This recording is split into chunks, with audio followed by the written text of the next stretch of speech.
What's up, Desktopers? Xavier Wills here for Desktop Bodybuilding, and we are back with another video. And today we have an all-new weekly show that we're coming out with. It's myself and my good friend Michael Galley. He's a six-time Mr. Australia, and you guys are going to enjoy this one. It's basically a bodybuilding coverage of a weekly news. It's going to go for about half an hour, maybe 45 minutes. Let us know what you think, and also we're going to be doing Q&As on some of these episodes just about bodybuilding topics, so put them below in the comments and we might ask your question on the next episode. And also we're trying to come up with a name for this as well, so we were thinking like weekly bodybuilding catch-up or something like that. Let us know in the comments as well, and whoever wins it will get a special shout out, and maybe when I get my t-shirts done I'll get a free t-shirt as well. So make sure you do that, and guys, I hope you enjoy this first episode with myself, Xavier Wills, and Michael Galley.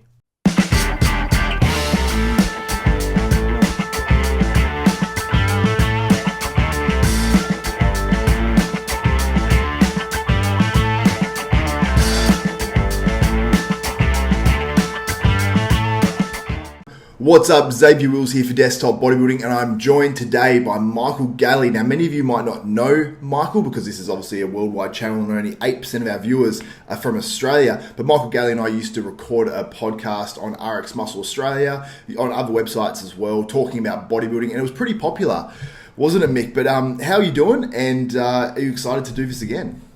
I am, mate. I was very excited. First of all, hello to all our listeners, and it's been a while, Xavier. I mean, last time we did something, we had RX Muscle, Aussie, and then we went on to Capital. So it's good to be back. I'm now living in Dallas, as you know. So Dallas, Texas. Dallas, Texas. I've been living here for the last few months and working for my company, ATP Science. Yeah. Which is on hold just for the moment with this lockdown. So we'll see how we progress and where it goes from here. But no, it's good to be back, mate. Good to see you. Yeah, and we've got some massive topics to talk about today because there's a lot, even though bodybuilding competitions aren't happening, there's a lot going on in bodybuilding. There's bodybuilders, coming out and talking about other bodybuilders. We've got, we're going to discuss about this whole pandemic that's happening. And I don't even want to actually use the name of it because if we use the name of it, we get demonetized and you get less views as well on the video. So let's something that rhymes with it. Sinus? We'll just call it the virus. Yeah, virus. We'll call it that. All right. Yeah. So basically, for people who don't know, you're a 4 or 5 time Mr. Australia? No, 6. 6? Oh, okay, my bad. My bad. Oh, gee, we go way back, apparently. But you and Scott always go back and forth about, which ones are legitimate ones, because one was in NABA and all that sort of stuff. Yeah, but there was one in NABA and the rest in the IFBB. That's not bad. That's not bad at all. So let's launch straight into it, man, because which bodybuilders does this virus affect the most? I've got my list, and I'm sure you've got some guys as well, but we'll go through mine, we'll break it down one by one and what you think about this as well. Now, Dexter Jackson is a guy that it really does affect greatly because Dexter, this was his final retirement year. He's going out, he's going to try to get obviously 30 pro wins, maybe more. He was going to do the Arnold Classic Australia, he's going to do the Arnold Classic South America, who knows what other shows he's going to do after that, and he obviously had the Olympia plan to do as his final show. Now that's all up in the air. The Arnold Classic Australia was cancelled, so that's gone for him. The Arnold Classic South America, that's been postponed, whether he does that later in the year, if it even happens at all. So, maybe Arnold Classic Australia will be postponed too, but there's a lot of shows that Dexter is probably going to miss out on. Maybe he would have done the New York Pro and some other shows as well. Who knows? There's that St. Louis Pro too.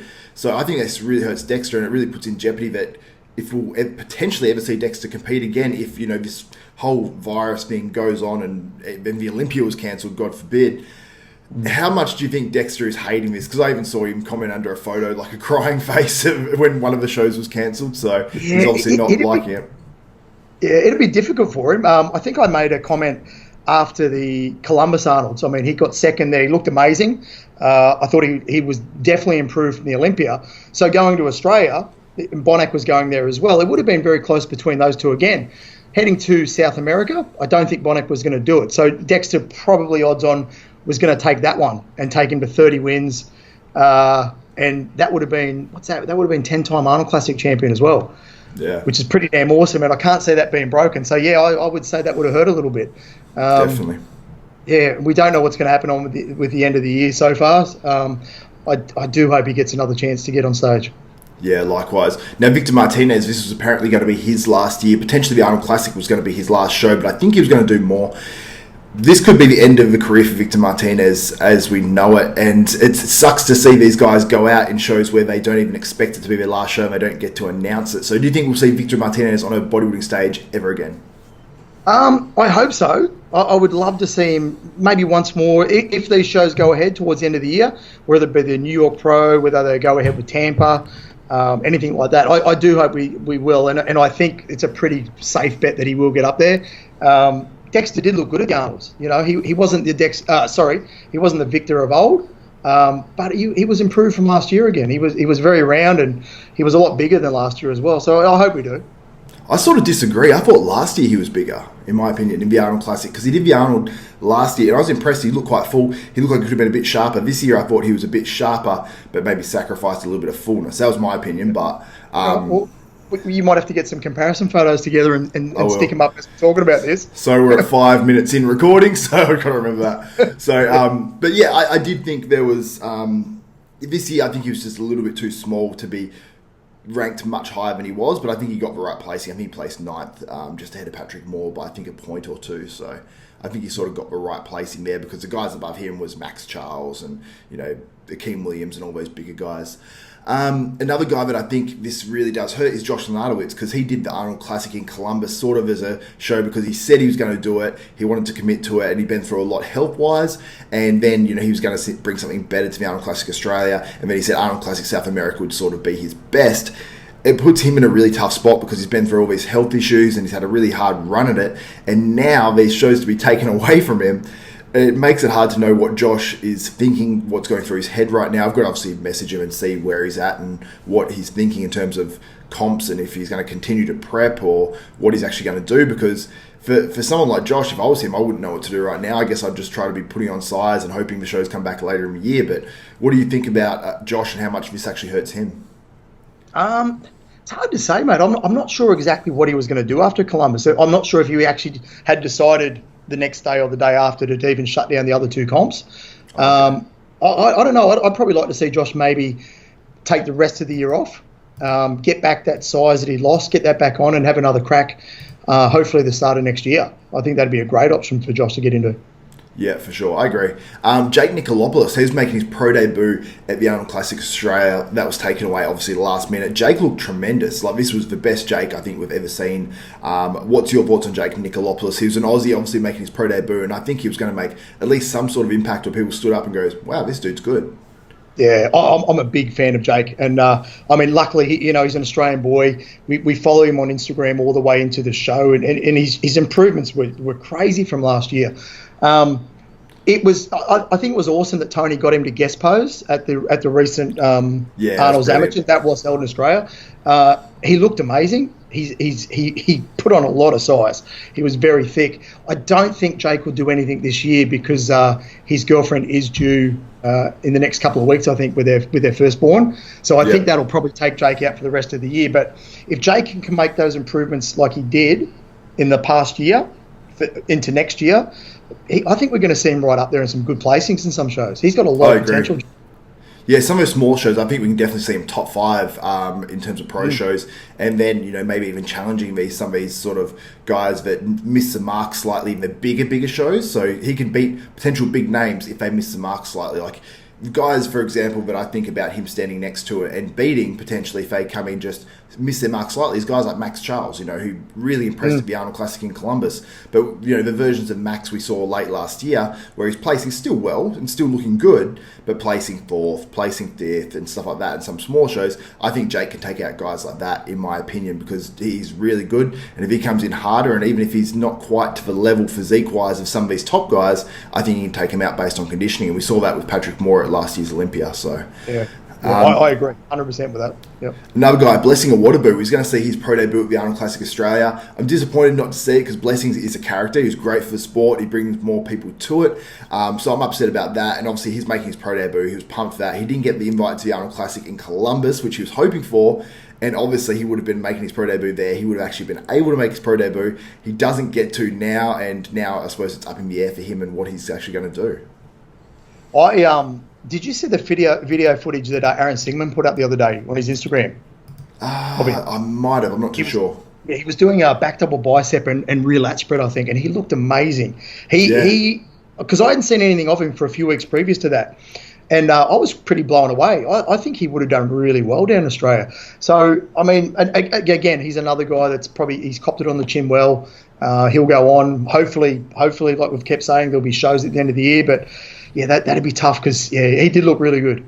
Yeah, for sure. Now, Max Charles, the guy who I thought was the most overlooked at the 2020 Arnold Classic, he was peeled to the bone, working with Milos Sarcev. I don't know if he was training with Milos and being prepped by him as well, or if it's just the whole prep and he's advising him maybe on training. But Max Charles was probably the best version I've seen of him. He has even placed, people forget, he's placed I think third in the Arnold Classic in the Open a few years back, and people sort of forget that. It was third or fourth or somewhere around there. So he's placed quite high before, but I thought it was a bit of a weaker lineup. Now he placed 8th at the 2020 Arnold Classic, but he really, in my opinion, he should have been higher just based on that gnarly conditioning. And people say they want conditioning back in open bodybuilding, and he really brought it, but he only got rewarded so much, you know what I mean? The guys he beat was Victor Martinez, Patrick Moore, who was not at his best, and then, you know, the guys after that. And I think they were easy beats for him, in my opinion, at that show. But the guys ahead of him, I think he maybe could have pushed a few of them and maybe placed a little bit higher, although it was very tight. I've said to a lot of people, I think between 4th and 8th in the Arnold Classic in 2020 was all very close, because you got Steve Kuklo, Sergio, you got obviously Max and Akeem. So there's some really good guys in there. That was stacked. And I agree, Max, that's the best condition I've ever seen him, head to toe. He looked amazing. So he nailed it that day. I mean, if you can take anything from it, is that he looked absolutely incredible. Yeah, and it hurts him because he doesn't get that extra look in now, because he would have gotten that. I think, you know, if he goes to the Arnold Classic Australia, or if he does the St. Louis Pro or whatever, he would have got that look in because everyone was saying, hey, he was ripped off, you know. So I feel like he would have got a better, I suppose, look in. And Milos even came out on muscular development, and he had plenty to say about, you know, the whole placing, and obviously not agreeing with it. So, and I've got to say, I totally agree with him. I totally agree. So. Yeah, no, I absolutely. I saw that with Milos as well, and I think he was spot on. Now, is there any other names that you think this has really hurt in terms of the 2020 bodybuilding season, or even in terms of their whole career? Mate, there's still a few. Like, I still think that for Sergio as well. I mean, Sergio looked amazing. So you got to think how many points he would have needed to get into the Olympia, because we still don't know what's going to happen at the end of the year. So we're going to only go off what's happened so far. I mean, he had a great showing at Columbus. There's no doubt him going into Australia, he was extremely conditioned. He would have done well there. I'm pretty sure he was going to South America. So there's every chance he would have got enough points in those 3 shows to possibly qualify for the Olympia. So I do think that hurts him a lot. Ramy's another one. That hurts him. I mean, the other guys that were doing South America, Raphael and Antoine, there was a lot of points getting around that these boys could have gathered over a few shows. So yeah, it's very difficult. But they were the other guys I had on my list that I think has directly affected them.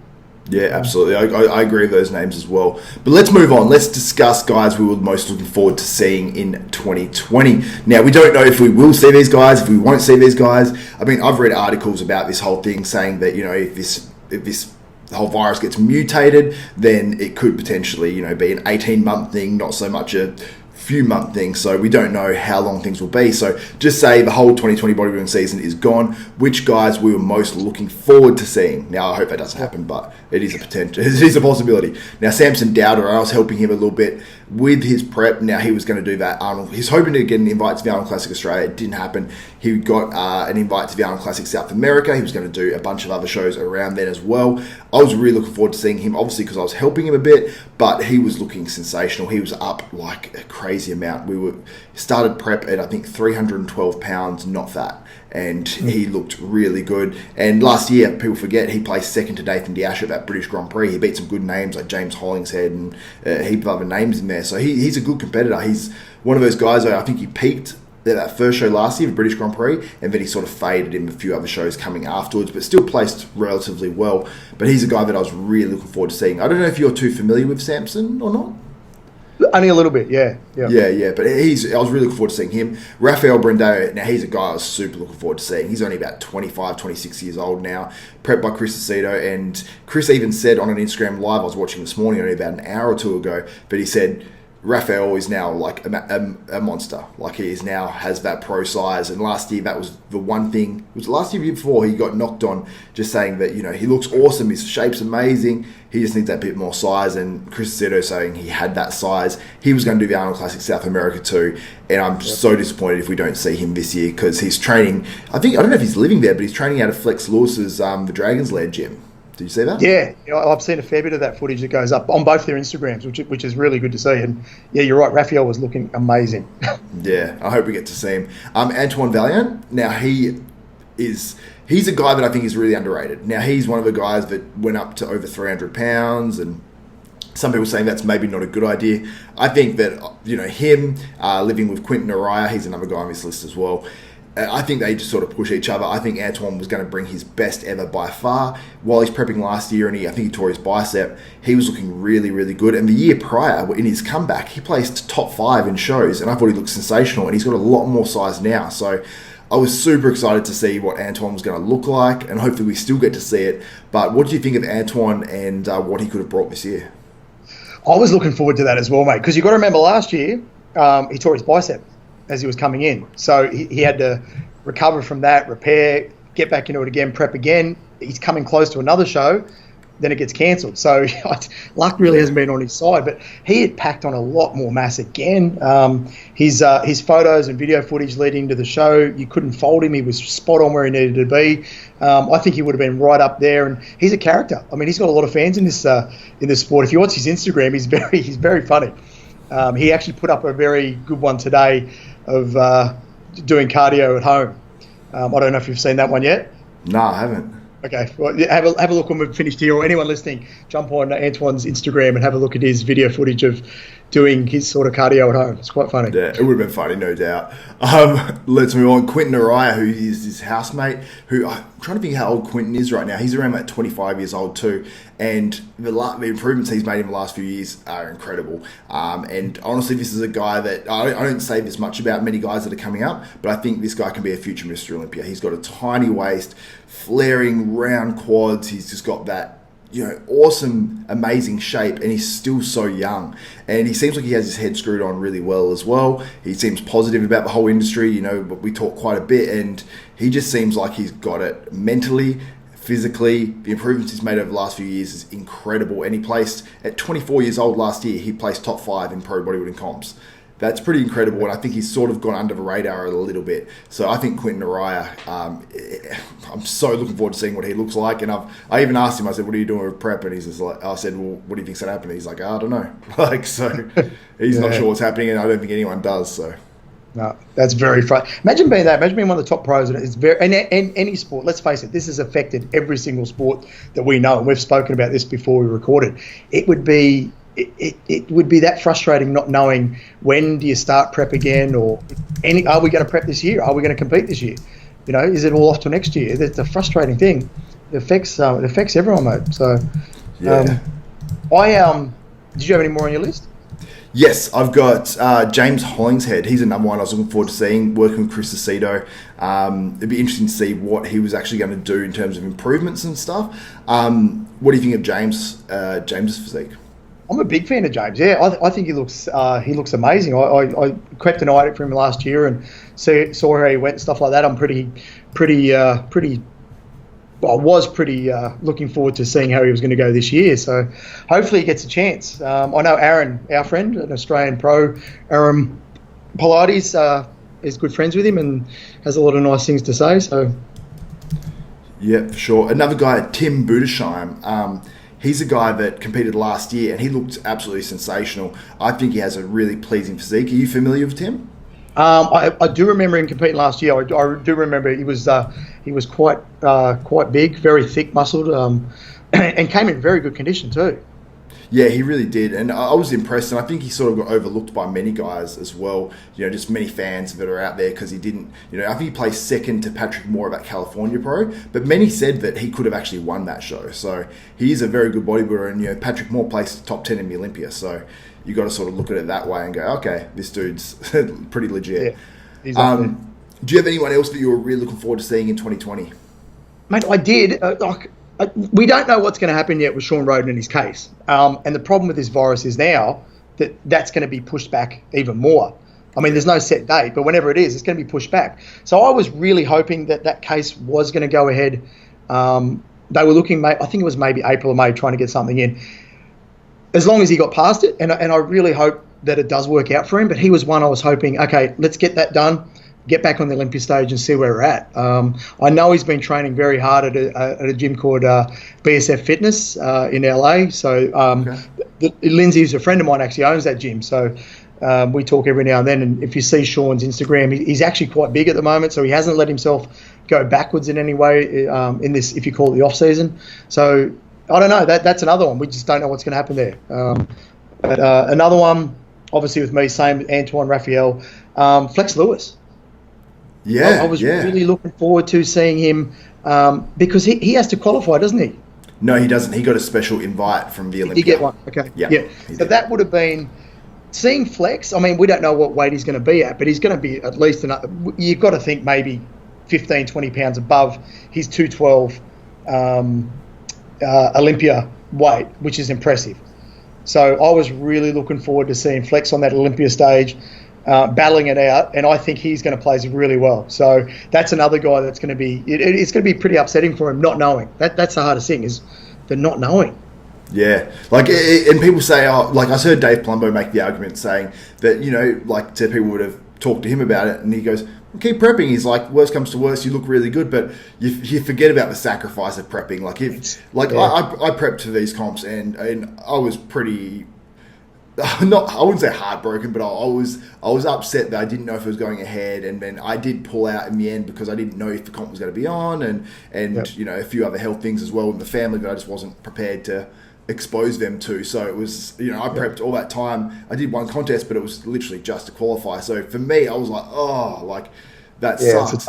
But I was like, if I was at the level that these guys are at, you know what I mean, and not knowing if I'm going to do the Olympia, that would just be, because, you've got to prep, if you're competing in the Open Mr. Olympia, the biggest contest in the world, the amount of pressure you put on yourself, the amount of what you're going to put your body through is on another level to what we do. You know what I mean? So it's... Yeah. You need a set plan for sure. You can't just have it in your head.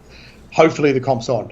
Because I just don't think mentally you could put in everything you needed to every single day, and you don't really know what the outcome is. I mean, again, another one actually who I was looking forward to, our Aussie mate, Aaron Pilates. We both know Aaron really, really well, and Aaron had a breakout year last year and placed in the top 10 at the 212 Olympia and looked really good. So he was doing the Indy and the New York Pro. Obviously, he's just pulled out lately as well. We spoke about this the other day. He's trying to stay in reasonable condition in case they say, okay, the season's back on, and then he's actually looking at the Dallas Europa. So I've told Aaron he's more than happy to come and stay with me and just prep for here for the last few weeks if he wants. So I was really looking forward to seeing Aaron back up there because he's improved a lot under Patrick. Yeah, definitely. Now let's talk about potential Arnold Classic South America lineups. Do you have any more guys that you were looking forward to seeing? No, that was it. Yeah, yep. So this Arnold Classic South America was going to be huge. I just want to mention it just to show the level of this actual contest. So guys that we knew that they said they were competing: Samson Dowder, Brad Rowe, Dexter Jackson, Antoine Valiant, Quinton Araya, Rafael Brandeo, Max Charles. So they're guys, or actually I'm not sure about Max Charles. I think that he's potentially going to do it. Then some potential guys that we're going to do it: Nathan Diasha, Sergio Oliva Jr., Hassan Mustafa. I believe he was going to do it.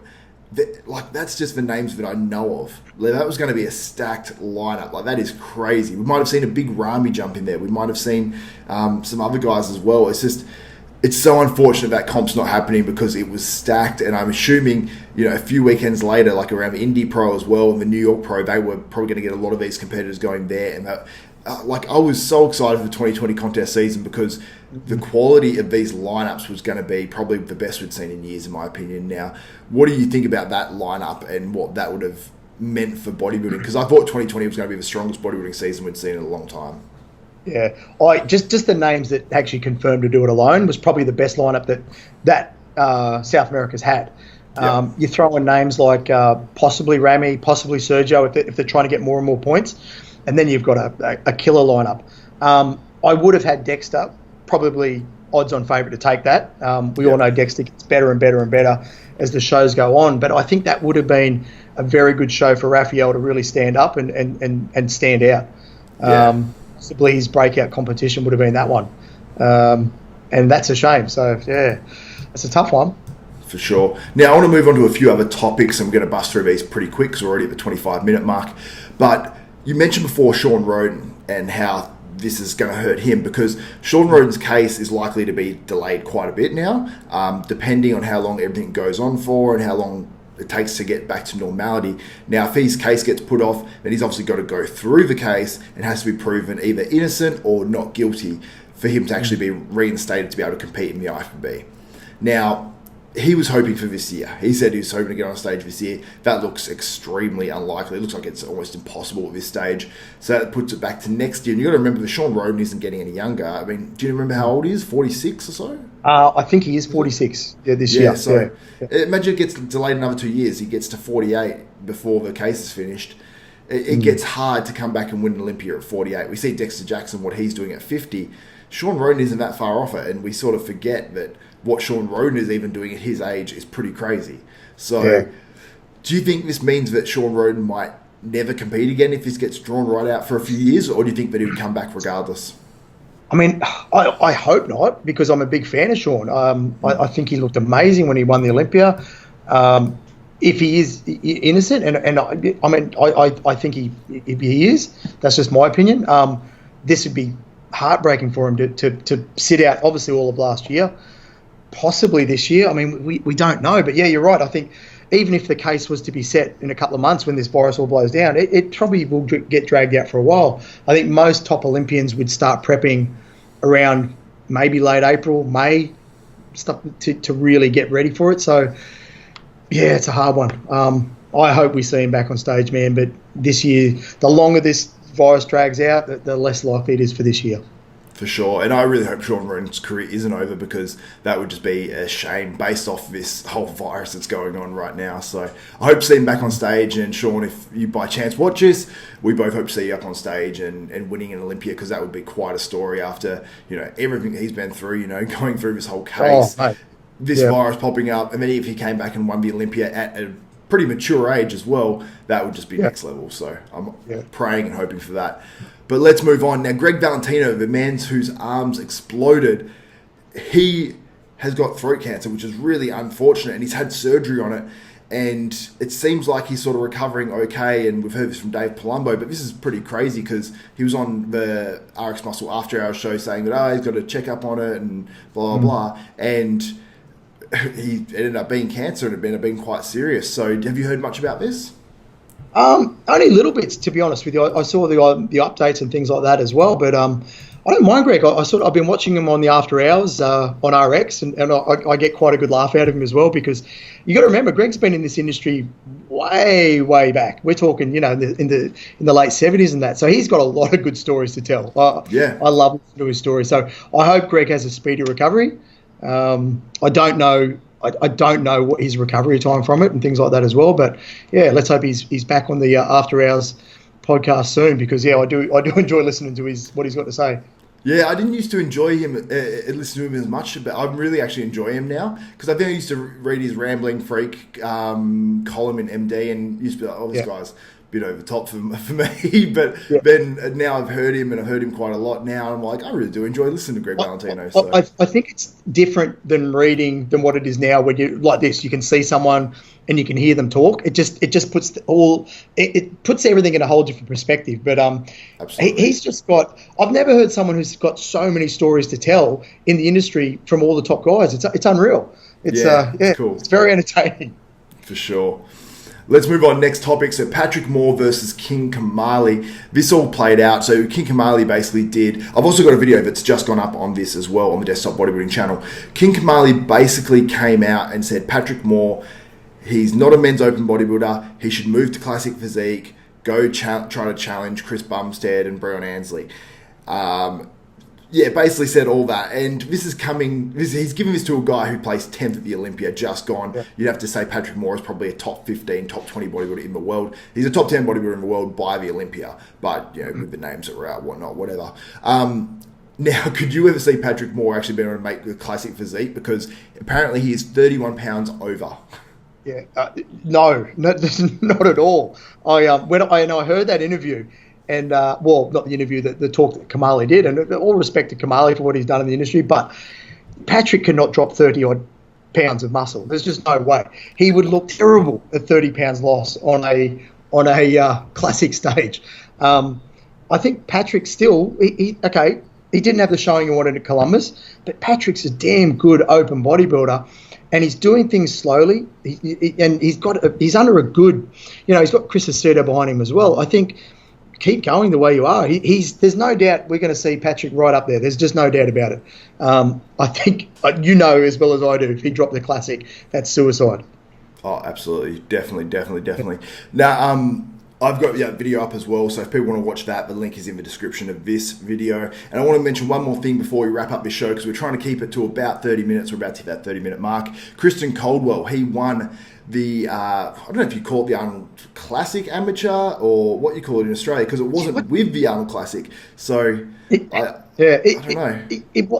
They did have Arnold Classic Amateur, I think, on the banners. Can we just say, too, while we're there, Xavier, first of all props to Tony Doherty for putting this on at the last minute. Absolutely. I thought the stage, and we talked about this before we recorded, the stage setup, the lighting, the music, everything was... I can't believe that was put together in such short notice. It was truly... It was an amazing effort. If I got a chance to stand on a stage like that, I'd be absolutely stoked.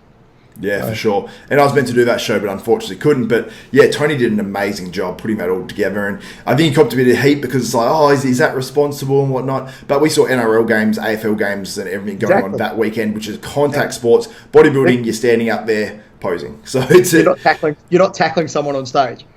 Yeah, exactly. So, if you want to target anyone, target those other sports and say they're irresponsible, because I think that's a bit more irresponsible than what Tony did for sure. So, yeah, congrats to Christian Caldwell. He looks sensational. Coached by Scott Goebel as well, who obviously I used to have a radio show with back in the day, and just looked absolutely awesome. And I can't wait to see what he does as a pro bodybuilder in the coming years. So, that's it for our first episode of the show, but we don't even know what it's called yet. So, everyone out there, let us know in the comments what you want to call the show. I've thought of the weekly bodybuilding, I don't know, catch up or some sort of, it's going to be weekly. It's going to be coming out. It's going to be about 30 minutes. So obviously Michael Galley, Xavier Wills, you can do something with our names. I don't know, Mick. I don't know what people want to call it, but... you know what? Let's put it in the people's hands. I'm open to any suggestion as long as we keep it, clean. PG. Yeah, a little bit more PG. We can't do anything extreme like that. But it's good to be back. We haven't done one of these for quite some time. So happy days. I enjoyed it, mate. Yeah, it's been awesome. Yep. So make sure you let us know in the comments what you want to call the show. Let us know if you like the show or if you want us to add anything else to it, like a Q&A or anything like that.